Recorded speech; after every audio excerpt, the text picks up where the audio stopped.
I'll invite you, Takisha, if you're okay leaving your camera on. If not, that's fine, but to unmute. I want to introduce Takisha Jacobs, who is the co-founder of Connected Be the Change and also works with Oaklawn's Youth Mobile Crisis Team. She is very informed in trauma care and is a great community leader. And welcome, Takisha. Glad you could join us today. Well, thank you for having me. I'm glad to be here. And like Mary said, today is a great day. That's right. Can you start by sharing about some of the needs of youth that you see from working with the Youth Mobile Response Team? What are some of the youth issues that you all are dealing with? Oh gosh, it's so many. So working with the Youth Mobile Response Team, what we actually do, we get calls from the crisis line, or referrals from the crisis line. So when a parent is in a crisis with their child, they'll call the crisis line, and then we pick up the referral. We'll call and see if they want us to mobilize, meaning do they want us to come to the home? If the child is being aggressive or has any kind of SI, suicidal ideations or attempts or anything like that, we go out, we assess, and then we give like what we feel like the parent should do, or we come up with a plan. We come up with safety plans and resources and things that the people may need. So when we go out, I'll just use one as an example. We had a kid, 7 years old, autistic, and he was hitting his mom, fighting her because she wouldn't let him go outside. And we're noticing it's a lot of elderly. I don't want to sound rude, but people in their 60s that are raising 7, 8, 9, 10, 11-year-olds, and they're not able. They're older, so they don't go outside a lot. They don't want the kids outside a lot because they can't be outside with the kid. So this in particular child, he's 7. The adoptive parent is 60, and she's not able to sit outside with him a lot. So he has a ton of toys in his room, like wall-to-wall toys. And he's sitting in this room playing with these toys, but he's not outside. So he's kind of like becoming star crazy. And then he's also autistic and has some other developmental delays. And mom needs a break at times, and she can't get it. And so like respite is one thing that is lacking. Resources for kids with autism is lacking. There's a lot of aggression and things like that these kids are dealing with, but they need more like mentors, big brothers, big sisters type of thing, to get them out of the house, to be able to play outside. We're noticing a lot of kids that are put on 4 and 5 different medications that they're taking twice a day, and they're expected to sit, be still, and not have suicidal ideations when, like, out of the 4 medications, 3 of them, the side effect is suicidal ideation. So, like, what do you expect? They're taking 5 medications twice a day. They're going to have some suicidal ideation. But having trainings about different behaviors, that is lacking in the community. Some stuff that is accessible and people that are able to teach where people are actually able to learn. Some of the trainings, they use jargon or they use language that people aren't familiar with. And so they don't really know, they don't know how to, they don't understand. And this is what we're hearing because we refer people to different webinars about specific behaviors that kids are having and how they can deal with it. But as the parents are trying to, they get on there, they don't understand what's being said to them. And one of the biggest things is in the schools, they don't go by the IEPs.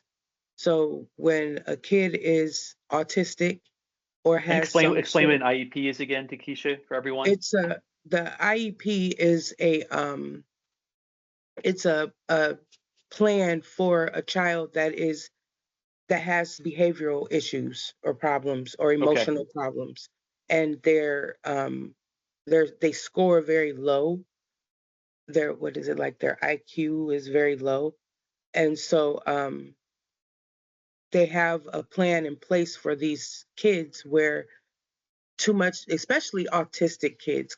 It seems like just about, I don't know the exact data numbers, but it seems like 1 in 3 kids is autistic right now. Like the majority of kids are autistic. A lot of them are anyway. But when they get these IEPs, um, they're supposed to follow this IEP. So a lot of children that are autistic need like structure or consistent whatever. They need the consistency. Well, if they're foiling, like if it's too much stimuli or too much, loud noises. Kids are loud. Some kids with autism can't deal with that. They're supposed to be able to step out of the classroom. A parent's supposed to come and sit with them or help them calm back down, but they don't. They'll grab the kid or something like that, and the kid can't be touched, and then it just flies off the deep end. We're getting called to the school, and we're like, but you know not to put your hands on the kid, so why would you do that? Why are you yelling at the kid? You're not supposed to be talking like repeatedly towards the kid. This is all in their IEP and they're not following it. And so Yeah. I'm sure it's difficult. I'm not saying like, oh my gosh, it's all so bad, but having more trainings for people that are dealing with kids with different disabilities is definitely needed. Yeah, and I appreciate the work that you're doing to provide a lot of that training and to work not only in the home but the school environment too. Both are very important. Uh, you talk about some of the challenges not only with diagnoses but then also aggressive behavior. What are some of the strategies when youth are being aggressive that you're trying to teach to parents and guardians to help them regulate those behaviors and address when kids get it and youth get aggressive? hmm Um, so when we de-escalate, we separate the parent and the child. And so we ask the parent to separate themselves and to not engage in the yelling, screaming, fighting, the aggressive behaviors. Don't engage in it. Don't take it personally. And it's hard as a parent myself. I'm a mom of 5. And so yes, when my kids is like talking back, I'm ready to who you talking to? Right. But when you do that, it escalates it. And so we ask the parent to separate themselves. Go in your room. That child can only argue with another person if the other person is arguing with them. If they're still yelling while you're in your room, so what? Let them yell. And they go in their room. But the thing is that then they begin destroying the home.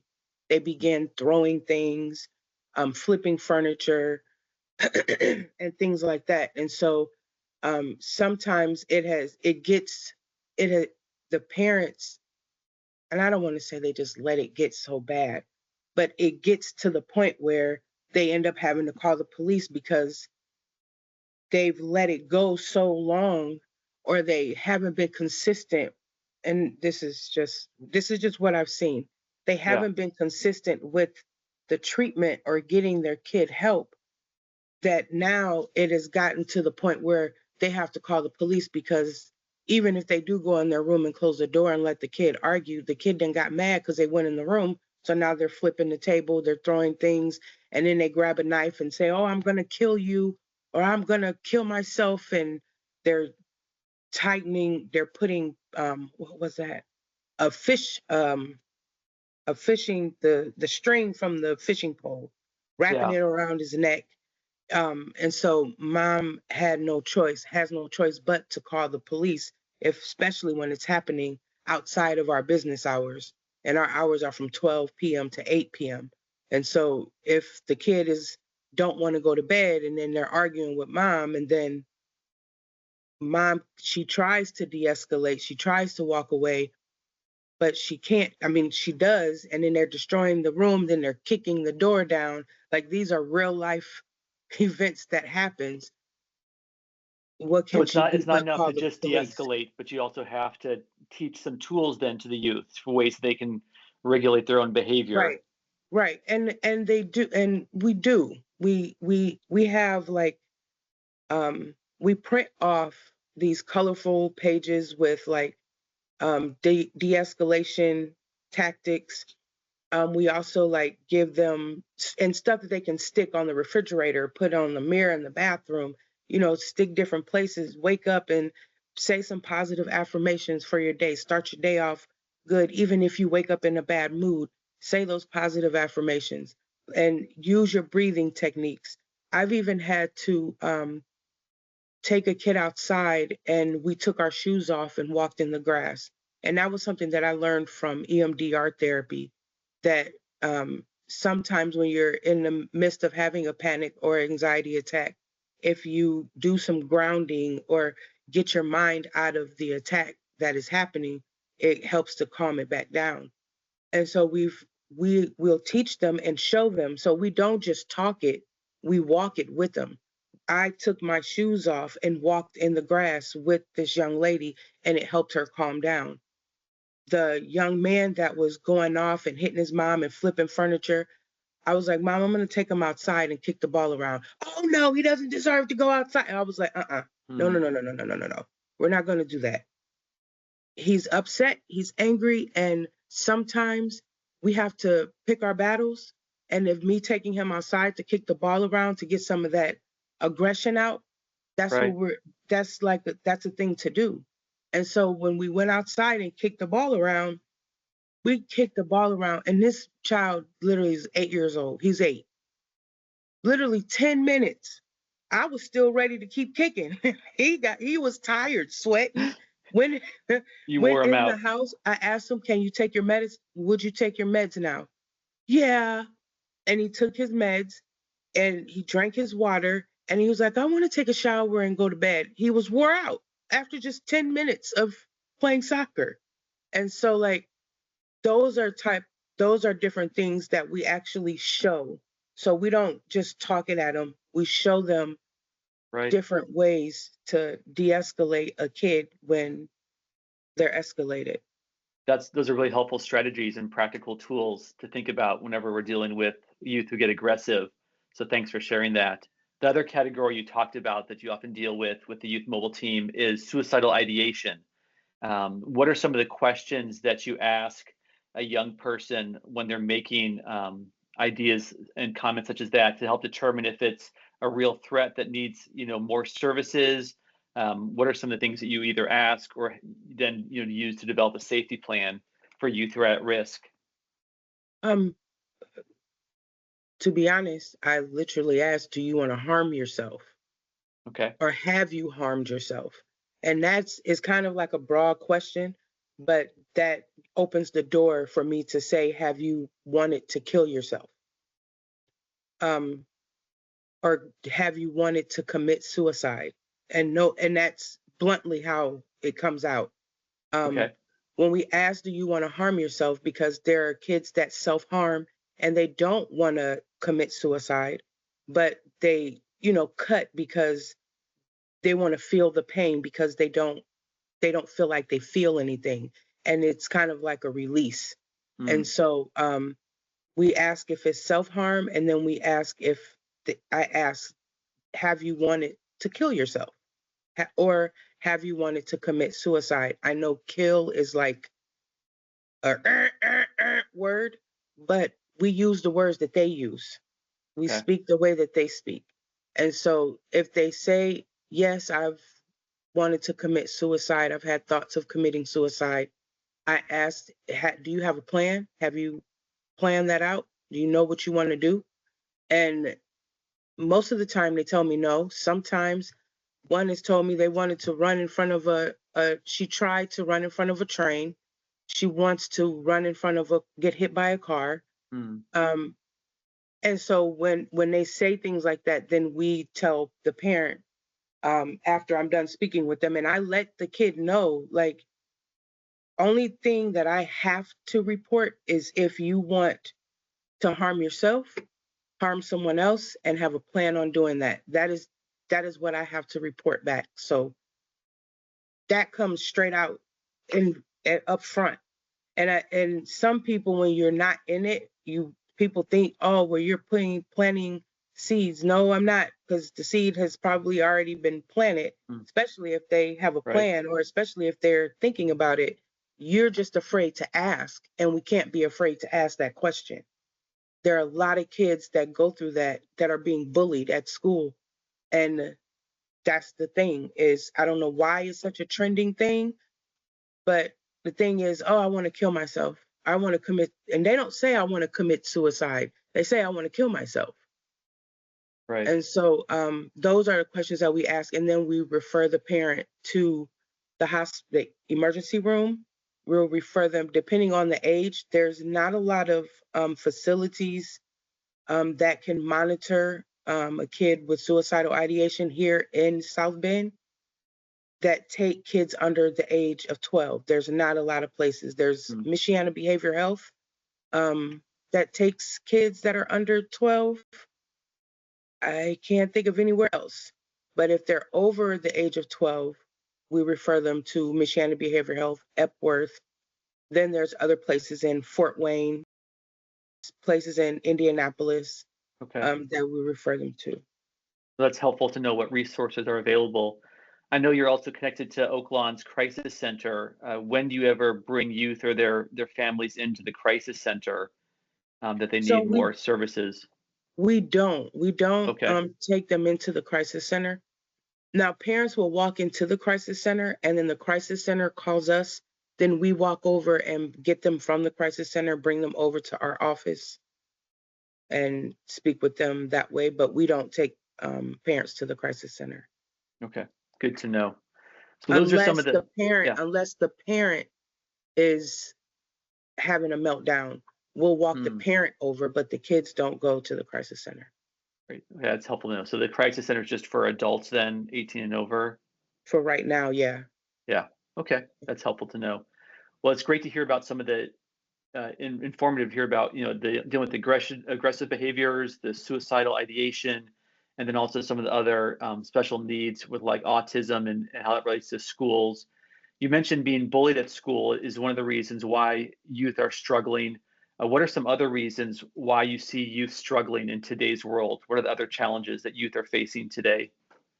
Not understanding their work in school. In the schools, not understanding the work, the bullying, and then when you sit them down, when we're in the schools and you sit a kid down, I know how it is going to school and not having breakfast, coming home from school and not knowing who's going to be in the house, if I'm going to be by myself, if it's just going to be me and my brother, we got to fend for ourselves, not having decent clothes or shoes.